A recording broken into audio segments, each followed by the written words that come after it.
ایک یہ بہن نے کہا اگر شوہر اپنی بیوی سے کہے کہ تم میری ماں بننے کی کوشش نہ کرو تو کیا نکاح پہ کوئی فرق پڑے گا؟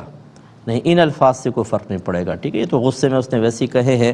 ہاں یہ یاد رکھیں ایک لفظ ہوتا ہے زہار، عربک میں زہار ہوتا ہے۔ زہار کا مطلب یہ ہوتا ہے کہ کوئی اپنی بیوی کو اپنی ماں کی مثل کہہ دے، یوں کہہ دے تو مجھ پر میری ماں کی طرح ہے، ماں کی مثل ہے، تو یہ بیوی وقتی طور پہ حرام ہو جاتی ہے اور اس کا کفارہ دینا ہوتا ہے، تب وہ حلال ہوگی۔ اور کفارہ وہی ہوتا ہے جو روزہ توڑنے کا کفارہ ہے، کہ 60 روزے رکھیں لگاتار، یا پھر 60 مسکینوں کو کھانا کھلائیں، اور یا نہیں ہے اس میں پہلے 60 روزے رکھنے ہوں گے، پھر اگر وہ نہیں کر سکتے تو 60 مسکینوں کو کھانا کھلانا ہوگا، ٹھیک ہے نا؟ ایک غلام آزاد کرنے کا تو اب رواج نہیں ہے، یہ 2 کام میں سے ایک کرنا ہوگا۔ اور یا پھر اس نے یہ بیوی کے کسی ایسے عضو کو ماں کے کسی ایسے بیوی کے عضو کو ماں کے کسی ایسے عضو سے تشبیہ دے دی جس کی طرف دیکھ